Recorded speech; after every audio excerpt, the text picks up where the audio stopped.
जीव गेला तरी बांधकाम विभाग झोपेतच. उस्तुरी टाकळी मार्गावरील खचलेल्या पुलाकडे 3 महिन्यांपासून दुर्लक्ष. आणखी किती बळींची वाट. प्रतिनिधी रमेश लांबोटे.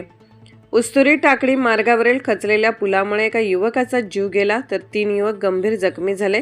मात्र या भीषण अपघातालाही 3 महिने उलटून गेले तरी सार्वजनिक बांधकाम विभागाकडून पुलाच्या दुरुस्तीबाबत कोणतीही ठोस कार्यवाही करण्यात आलेली नाही.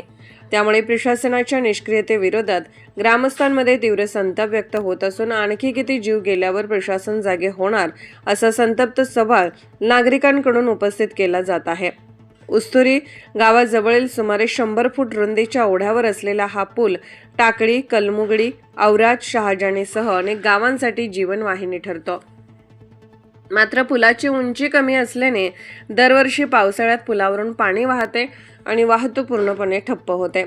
ओढ्यापलीकडे शेती असलेल्या शेतकऱ्यांना शेतात मुक्काम करावा लागतो किंवा तब्बल 10 ते 12 किलोमीटर वळसा घालून गावात यावे लागते. विद्यार्थ्यांच्या शिक्षणावरही त्याचा गंभीर परिणाम होत असतो.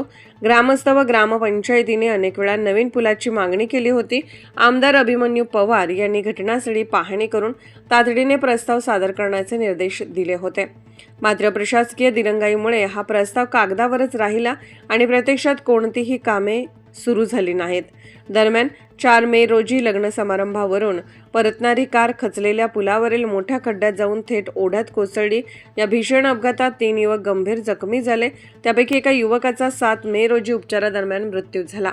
एवढी मोठी जीवितहानी होऊनही पुलाची दुरुस्ती न होणे हे प्रशासनाच्या उदासीनतेचे ज्वलंत उदाहरण असल्याची भावना ग्रामस्थ व्यक्त करत आहेत.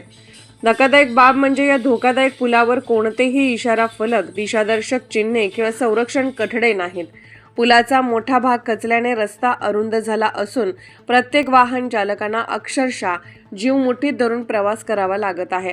शेखर पाटील, शिवानंद धनश्री, शिवकुमार इटले, त्र्यंबक होगाडे, ओमकार इटले, त्र्यंबक इटले, महेश धनश्री, धनराज होगाडे, कमलाकर बेंदले, सतीश बेंदले, कल्लाप्पा जावळे, उस्मान मासुलदार, शरणप्पा प्रथाने, दत्तात्रय गुंजिटे आणि विजयकुमार मंदाडे या शेतकऱ्यांसह परिसरातील नागरिकांनी पुलाची तातडीने दुरुस्ती करून सुरक्षित वाहतुकीची व्यवस्था करावी अशी जोरदार मागणी केली आहे.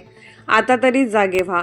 एका निष्पाप युवकाचा बळी गेल्यानंतरही प्रशासनाने डोळेझाक केल्याचा आरोप नागरिकांकडून केला जात आहे. पावसाळ्याच्या पार्श्वभूमीवर पुलाची तातडीने दुरुस्ती न झाल्यास भविष्यात आणखी गंभीर दुर्घटना घडण्याची भीती व्यक्त केली जात आहे. अशा परिस्थितीत पुढे होणाऱ्या कोणत्याही अपघाताची नैतिक जबाबदारी संबंधित विभागावर राहील असा इशारा देत ग्रामस्थांनी प्रशासनाला तातडीने उपाययोजना करण्याचे आवाहन केले आहे.